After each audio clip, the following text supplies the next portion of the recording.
face the world's newest threat, they'll need a new kind of hero. Agent Vasco just survived a 46-story fall. She's hard to resist and harder to kill. Terminator 3's Kristana Loken is Painkiller Jane, a Sci-Fi Channel original series, every Friday at 10.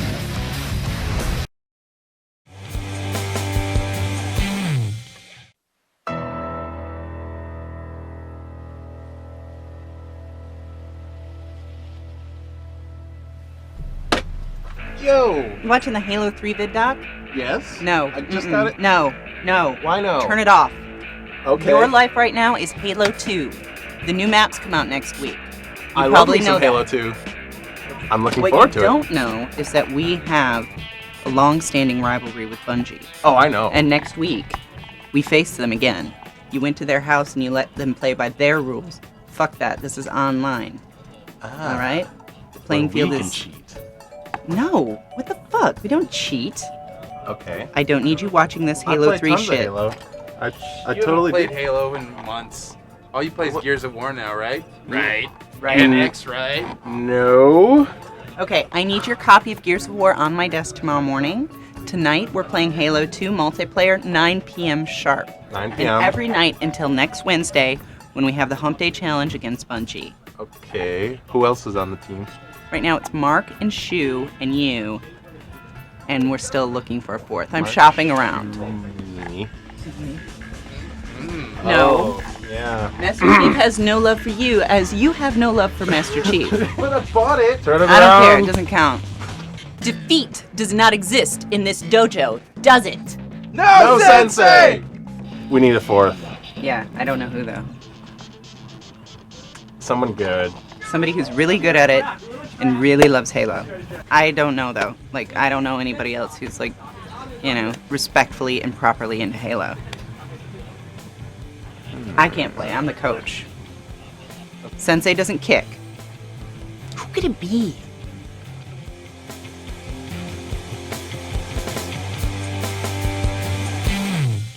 I don't wanna go to work today.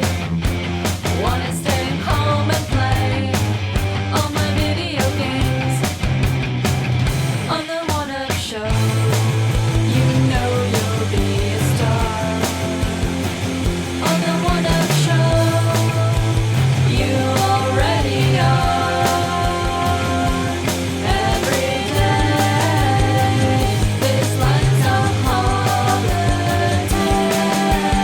One up, one up, one up, one up, one up, one up, one up, one up, one up on the One Up Show. One up, one up, one up, one up, one up, one up, one up, one up, one up on the One Up Show. Japan is all about Wii. Wii was sold out in every single store. I saw people like going crazy for it. Games are sold out. Everyone loves Wii. I tried to find a game to buy, but there's nothing I wanted there. It's like here, there's a shortage of games. Like, Soon to be able to buy Super Paper Mario here, so that's good.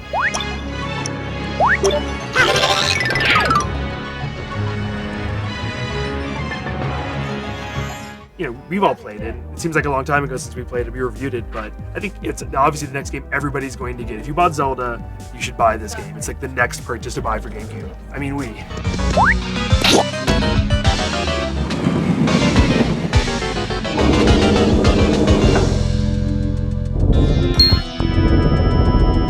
It's funny that the second best game on the system is also was a GameCube game first, which is kind of disappointing as a system that their best two games are really GameCube games. Right. And I think anybody will agree that the Wii functionality is a little tacked on here. Yeah. Like, It's completely tacked on. Like, the whole pointing at the screen thing to unlock the invisible doors, all they had to do was make those doors invisible. But it was totally not integral to the gameplay at all. when you hit enemies, you can like jam the controller up to get bonus points. And it's funny, I didn't even know that until about a third of the way through the game when someone told me, hey, do you know you could do this? And I didn't know that, but it doesn't really change the gameplay because it just gives you score. It brings back that whole audience participation thing in Paper Mario 2, but it doesn't really do anything. It's just there. It's cosmetic. Yeah. What I wanted from this game was like the depth of gameplay and the mastery of gameplay that you get from like Super Mario Brothers from, 20 years ago. And this doesn't have that. Like, there's no point where the hard jumps And like because you're never holding down B to run, and I make a point of that in my review. Like that is actually a big deal to me. Like that is like that inertia, and that is why Mario's running and jumping is fun. And this doesn't have that. So I was constantly turning on the pixel that lets you like float really quickly. Yeah. And like it just doesn't feel like Mario anymore. But it's all right. It feels very much like Paper Mario. Like structurally, the help characters, the items, it's just not turn-based anymore. Instead of doing the turn-based combat, you are doing like actual stomping on enemies. Well, I actually found that to all work. Like I like the fact that it had some of the role-playing elements, like building up your character stats and stuff, but also like the gameplay really was a platformer. I mean, and it's switching from 2D to 3D, which That's the best part that I like. That's the platforming. It was kind of underwhelming to me. Like it wasn't as like hardcore Super Mario Brothers. I didn't expect it to be though. I kind of did. Oh, okay.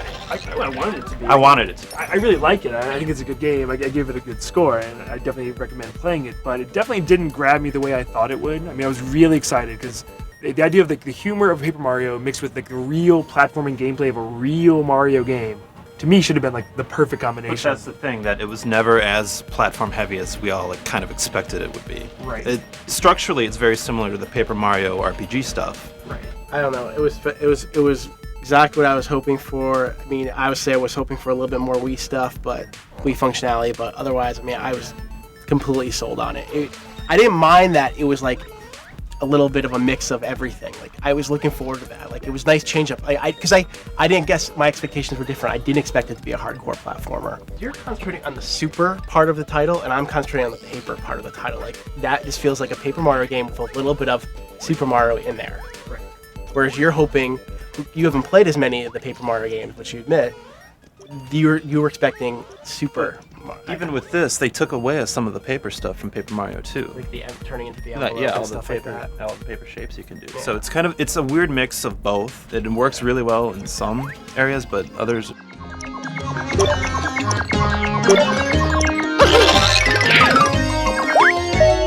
You're spending a lot of time in Flipside, which is the town, trying to uncover whatever it is that opens up the next area, and that really isn't that much fun. I just kind of like wanted to get on with the platforming, because when you're in the levels are very creative, and because of Mario's ability to flip between 2D and 3D, it's all these neat puzzles, and yeah, but that kind of gets lost in the shuffle sometimes because you're busy trying to figure out how to get to the next I level. would say that's probably my biggest complaint. I mean, aside from the Capcom Wii stuff, is that when Skip and I reviewed the last Paper Mario, that was one thing we all complained about, was like the stuff in between levels is so boring and tedious and like just a waste of time. And like it's like they saw those reviews and said, oh, screw you guys, we're gonna do the same exact thing this time, which really irks me. Part of the reason this is a great game is because when it's good, it's really good. This is when it really like clicked for me. Like the whole 2D to 3D thing, where you're like you're changing the gravity, and you're also flipping dimensions. So it's like, where am I? How do I get through this? I think the Woe Zone, like the platforming bits of that, not the shooting bits, are really fun. But I think the problem is the game actually peaks kind of early. In the third world is if you're on the internet, this is gonna be the funniest level of all time. I make a lot of references to it in my review. It's basically the retro throwback level that is kind of poking fun at message board posters, and the dialogue is hilarious. It's so creative. One of those levels you're stuck in a sweatshop and you have to like figure out how to escape from it.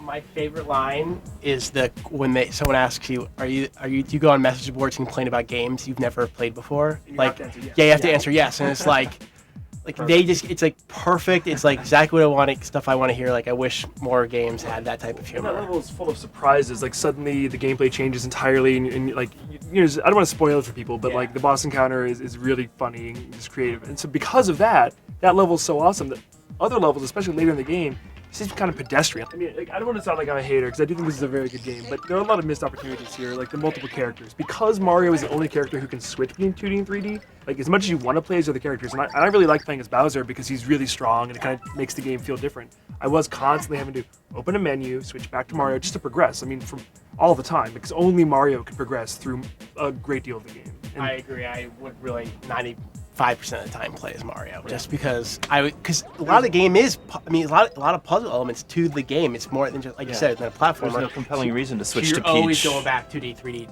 if you missed little things, like even power-ups and stuff like that. I didn't really get time to go into this in my review, but I also thought the story was not quite there. Like, when it takes itself seriously, like the whole love story between Tippy and Lumiere, it's like weird. like you get all these like long-winded, heavy-handed like cutscenes between every level, and it's painfully obvious what's going to happen. It's the most predictable story of all time, and Well, it's the same story as the first 2 Paper Marios. More or Just less.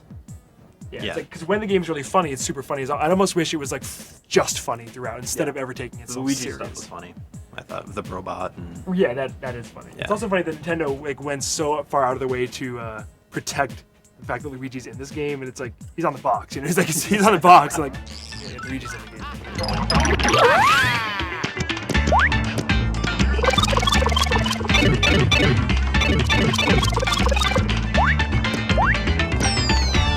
It's definitely worth playing. I think the average person who buys it is really going to enjoy it, and it's creative, it's new, it's fresh. It's definitely worth playing. It's not going to blow you away graphically, and it's not going to be the ultimate Paper Mario / platformer you can imagine, because it just isn't consistent throughout.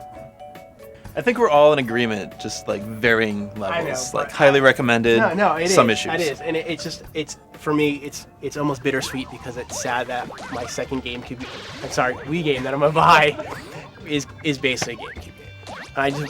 When will Nintendo just really knock one out of the park that's Wii specific? And Wii Sports doesn't count. But yeah, they should have also made this for GameCube, because the things you would lose are really minimal, and it would have sold probably pretty well still on GameCube. I don't want to sound down on it. It's definitely I think it's a solid purchase for Go buy it. for any Wii. If you have a Wii, go buy it. Definitely Play it, enjoy it. If you have a GameCube, Wii, go buy it. But yeah, I think we're still waiting for the ground up, made fresh Wii game that will show us what the system's truly. Super Mario Galaxy. That's what we're waiting for. We're waiting for Super Mario Galaxy. This is a fine little appetizer to tide It you is, over. but it is until they release. That will be the game.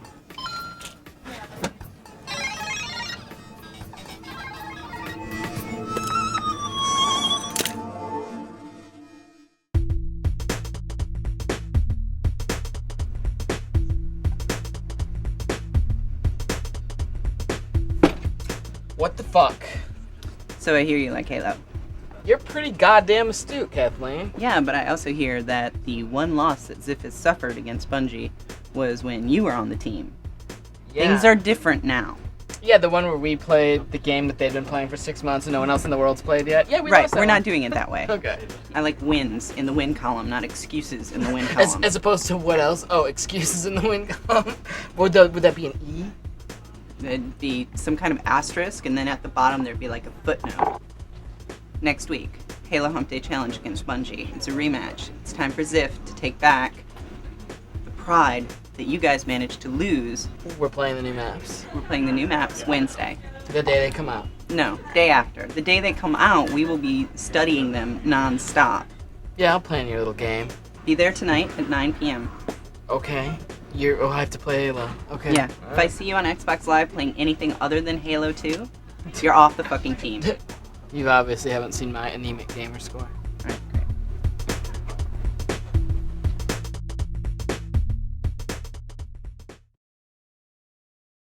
Have a seat. Tell us what happened to you. I don't know what happened to me. Being thrown out of a window 46 floors up. Painkiller Jane is based on a comic created by Jimmy Palmiotti. My character, Jane Vasco, was recruited from the DEA. I could use you on my team. I don't know what your team does. I'm afraid you'll have to be content with a thank you.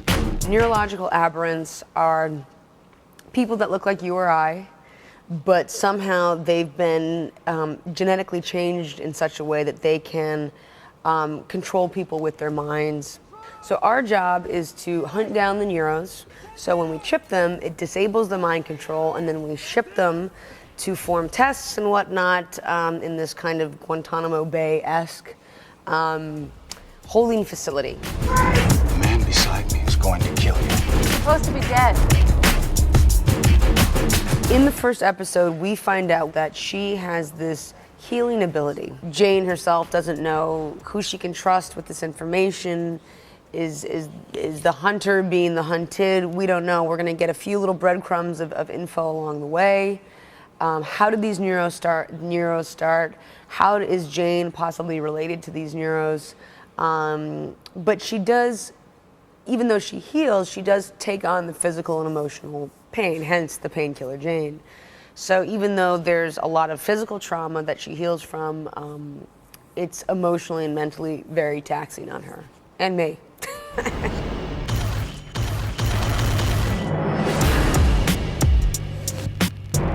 I should have died that day. I didn't.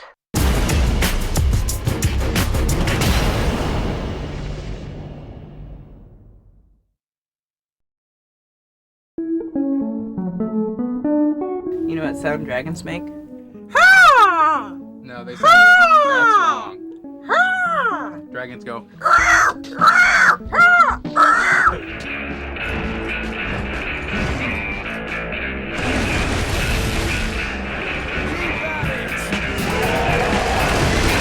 They're very concerned about bringing physical combat of the dragons into play. So yes, you can shoot fireballs as the dragon, but they did that because it was fun, and it's because it's something you expect a dragon to be able to do.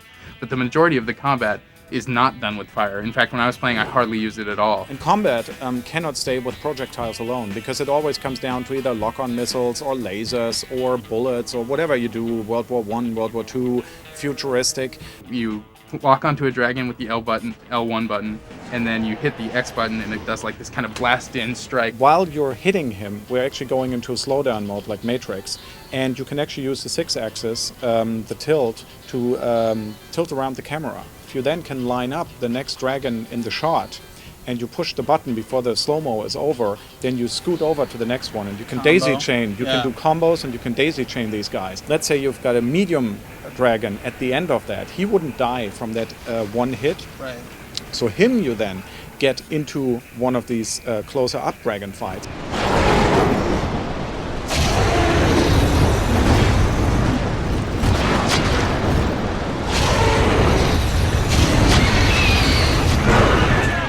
You're going to unlock new combos for those instances. And so we haven't even really seen any of that. I'm really curious to see how in-depth those combos get. I mean, they went as far to say that it was almost like a fighting game. It's somewhere in the middle between a real fighting game and Punch-Out. Because Punch-Out is essentially, you don't move your character, but you're moving, but you're doing the attacks and everything, but you can dodge. And that's pretty much what we have. But what we have more than Punch-Out is we do have combos, we do have combination attacks and all of that. Layering all of these different systems was really, really tricky.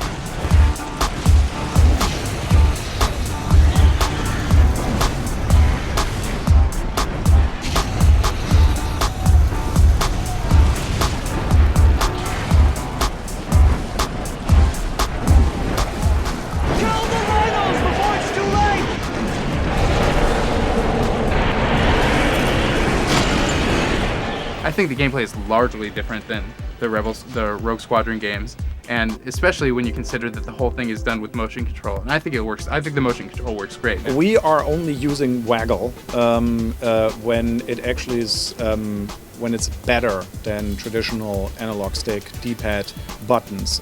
So the 6-axis was the big breakthrough for the game in terms of really gelling, because we suddenly had the motion control for the flight, which we always wanted, but then it went further with the gestures, because suddenly also the physicality all made sense, because you could do a lot of these physical attacks. We always wanted to have ramming in there, but suddenly you could literally ram. On the ground controls, it's simply more fun, and you do have more control in the end. It's the fun and it's the amount of control if you leave it on the analog stick, and that's why we actually went back to relatively traditional controls there, and we're using the motion control more for the camera when you would go into slow-mo, and for actually stomps and more of the brutal attack. But there are some pretty elaborate things you can do. I'm the last true believer of motion control here at the office. You always will be. It is recorded. I think Lair is a very, very good example of motion control in action.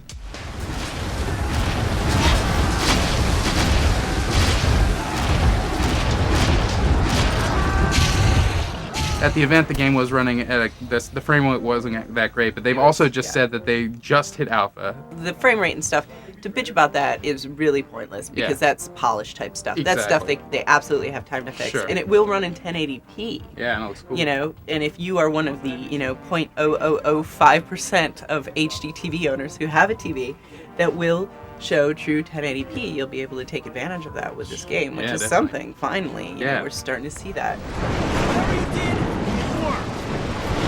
Just like we trained, Jevin. Yeah, just like we trained. Except for the giant monster shooting daylight out its eyes. Looks like we woke up some screeners. The dragons do look incredible. It looks kind of, Jurassic Parky, and the wings are a lot like a bat's wings. And I mean, not even just the dragons though. The dragons do look cool, but those like flying manta things are awesome. And the they let us fight one boss, and that battle is like really cool and has like moments of kind of quick timery like events. Just kind of there's a part where you stab it in the eye, just like in God of War 2, you stab the Colossus statue in the eye.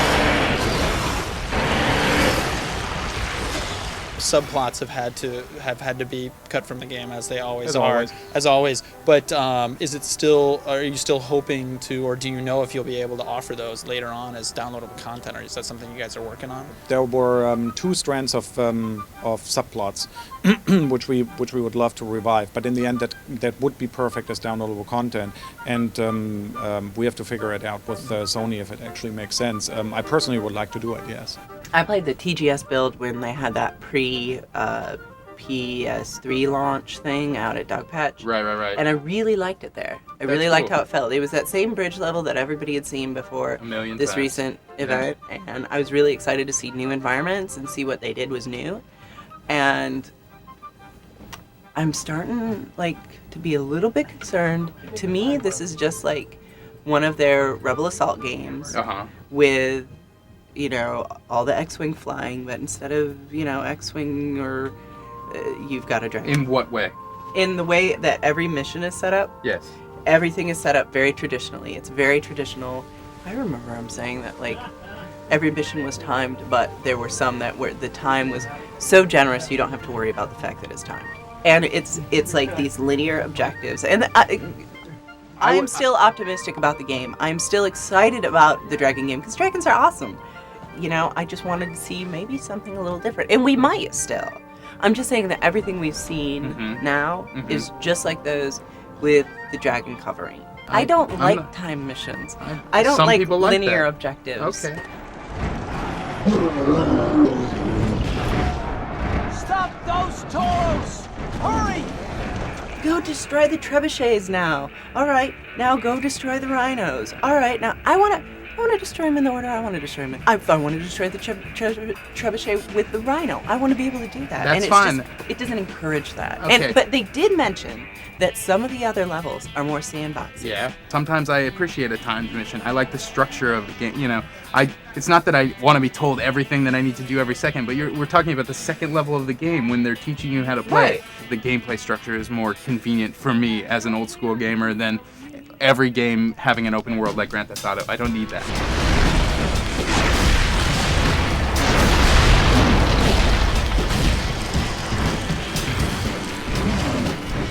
I felt super excited about the game after playing the TGS build. Okay. And I feel a little bit of caution after seeing that, the first 5 levels was only that it was the same type of mission structure that made me a little skeptical is all. And before that, I was just wholeheartedly super excited about the game. I still am super excited about the game. I don't know. I think the game is coming along pretty good.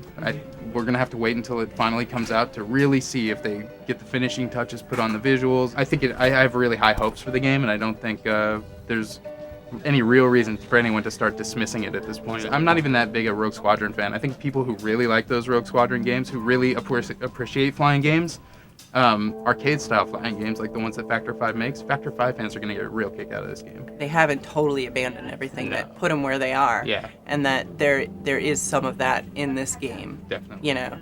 Only now you're a dragon.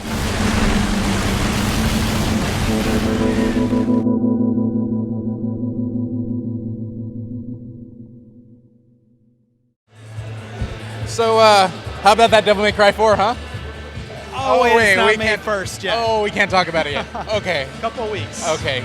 In 2 weeks, we'll talk about Devil May Cry. In 2 weeks, but I mean, it's like the most exciting games here for me are the Wii games. It's kind Yeah. of surprising, but like Capcom supporting the Wii games. You have the RE4 Wii edition. What are we gonna do, Leon?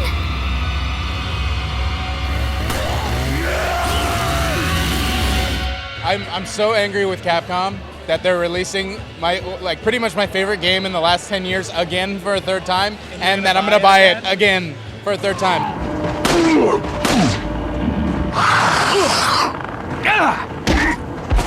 This is the best version of the game. After having played it, I can confirm that the Wii controls are perfect. All that Red Steel bullshit and Call of Duty, all the first-person shooters on Wii, that they don't really work quite right with the Wii remote. But the Resident Evil 4 controls, I think, map perfectly to the Wii. It took me like 1 minute, and I got it immediately. What I like is Resident Evil 4, you've always been running, and then you immediately start to aim, and you start off aiming forward, even when you know you want to swing to the right. With this, your reticle is separate from your movement, so you can be aiming to the right, stop, and boom, you're automatically shooting like right over there. So it was like just precision aiming too, shooting heads and everything, so easy.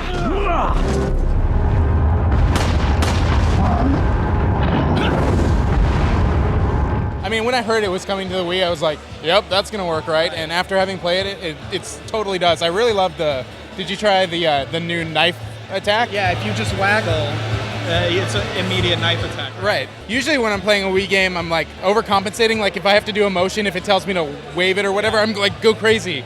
And in this, when you just go from left to right or right to left to do the knife swipe, and I was actually, going crazy, and I would do the swipe twice. Like I was actually overestimating the controls. Like if you just do one, it's gonna work. Well, and there was a lot of waggling too, because if you're aiming and do that, then that's how you reload. Right. Which is also how you reload in the Umbrella Chronicles game. How did you like that? I actually really like it. It's like, okay, it is House of the Dead. This can't be happening!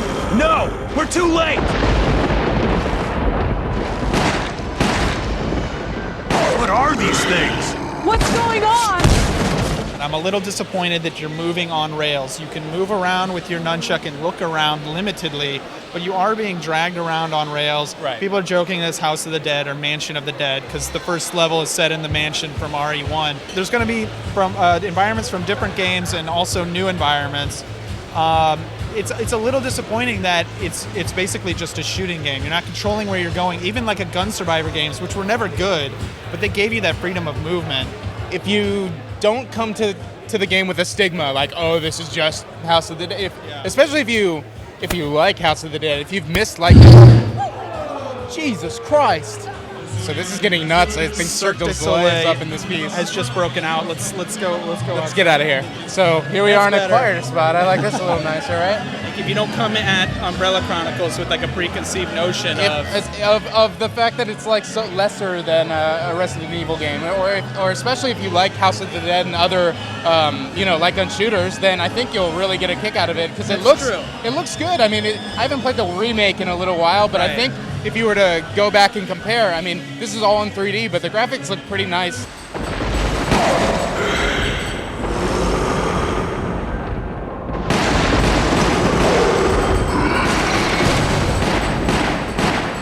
And it does have some depth to it. Like, I mean, what gun you're choosing, obviously, but when enemies get close, you can choose to do a counterattack with the A, and that's like it is in RE4. You like hit them with a knife and knock them down. And then there's also like optional little paths that you don't have to go to, but if you hit them and at the right time you hit A, you can go in, like you go into the bathroom on the first floor of the mansion, and there's ammo in there, or maybe a weapon that you wouldn't get otherwise. There's a lot of stuff in the background you can shoot or not shoot. You can hit chandeliers and knock them onto enemies.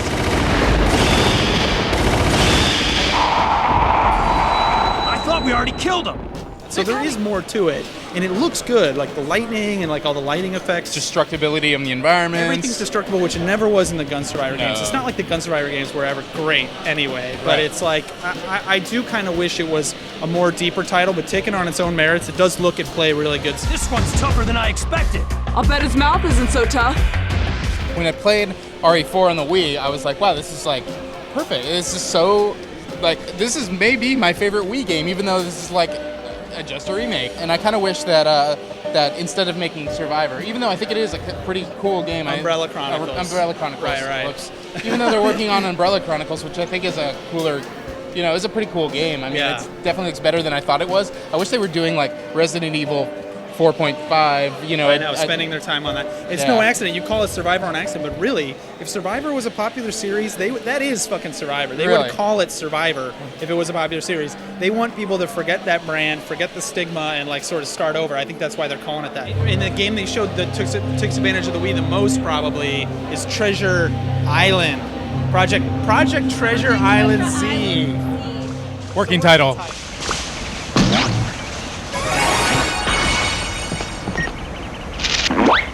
But the thing that seems weird about it is that they say you just play it with the Wiimote and that's it. All you do. You don't use the nunchuck or anything, and all you do is like to have him move. You don't even use the D-pad. You just point on the screen where you want him to go, and then click A, and he'll walk. So it's like a point and click.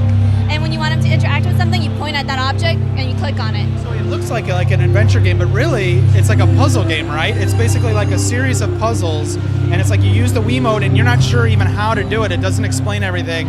You can go to a series of hints, but the idea is the less hints you use from the game to solve the puzzles, right? The better like grade you get, the better score you get. You're supposed to get clues that tell you what you should or should not do, but the clues they're like really ambiguous. So you really just go through the level and you like trial and error. Except when you do the wrong, like if you use the wrong object at the wrong time, you die and you go all the way back to the beginning of the level.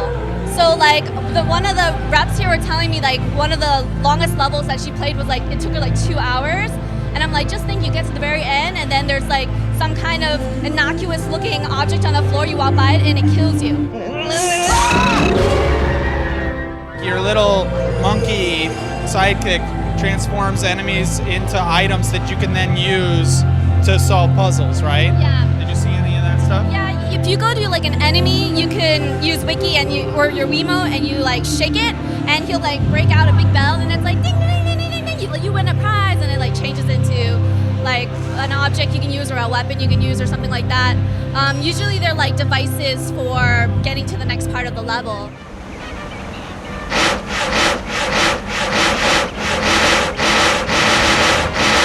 They made it sound like they're trying to position it as almost like a family-friendly game where you can sit around with a group of people. That, right. But I don't know, because I think I'd be pretty frustrated if I was trying to play this game. There's like, they say you play it with your friends, but what they mean is you sit and play while your friends yell and heckle you. They backseat drive the game, right. And that's supposed to make it fun, but I mean, when you're like, people down there that were playing on the kiosks, they look pretty damn pissed. Sounds like it's more fun to be part of the peanut gallery than actually be playing the game. It's a game made for the peanut gallery.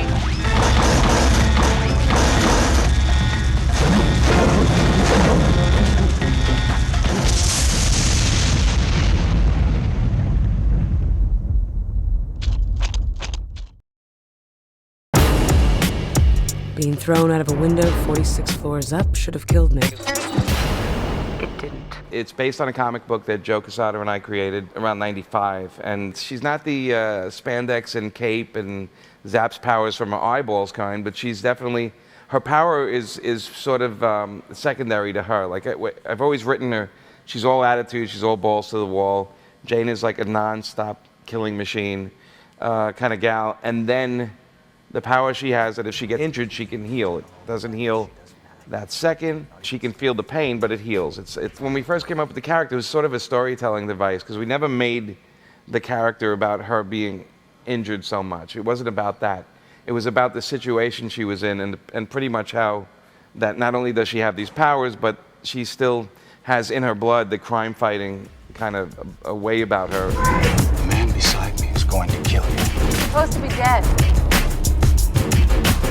Jane, if she gets a spike in her eye, would do exactly what you and I would be doing with Spike and I. We'd probably be running blindly and screaming like a maniac. I always have this thing about movies and TV. It's like people take a bullet and then they keep running and take another bullet. Well, Jane can do that, but she's screaming like a bastard when it's happening. It hurts. Think of a paper cut and times that by around 8,000. That's what it feels like to get something. I've had a knife stuck in my leg. It hurts and it keeps hurting until you have that blinding kind of dizziness, until somebody's grabbing it and putting pressure on it. It just doesn't stop hurting. I realized that pain was going to be my friend. That it would make me stronger. I just never realized how much stronger would be.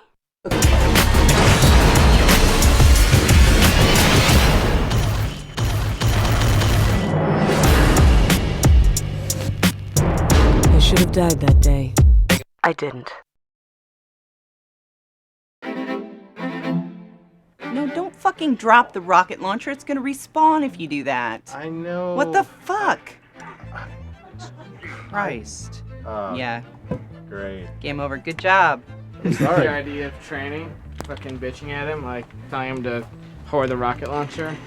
Well, you don't fucking drop it once you picked it up and wait for it to respawn and have them pick it up. What do you do when it's empty? Keep it. So you're the sensei for this fucking project, and all you do is bitch? And what is it that you do here? Like, as your job? You know. Bitch. So what you telling you? You're telling you to whore the plasma pistol. Yeah. Give me a Noob few combo. combos and Why aren't you practicing? I don't really need much practice at this game. Alright, well. Yeah. Better not. Hey, can I talk to you for a sec? Sure.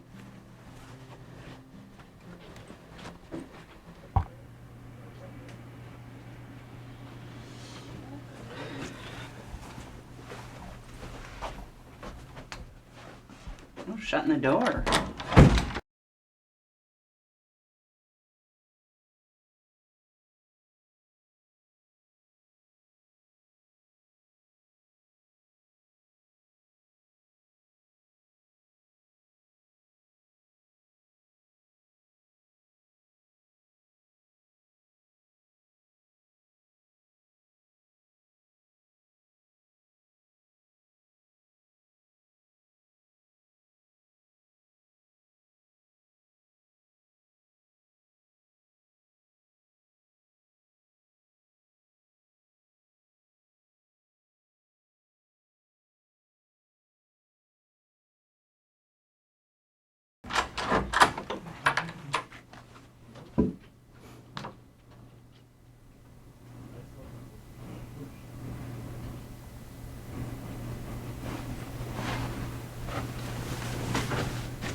Don't wanna go to work today. Wanna go home and play all my video games. No, don't wanna take it nice and slow. Wanna get ready to go on the one-up show. On the one-up show, you know you be a star. On the one-up show, you already are. Every day is a holiday.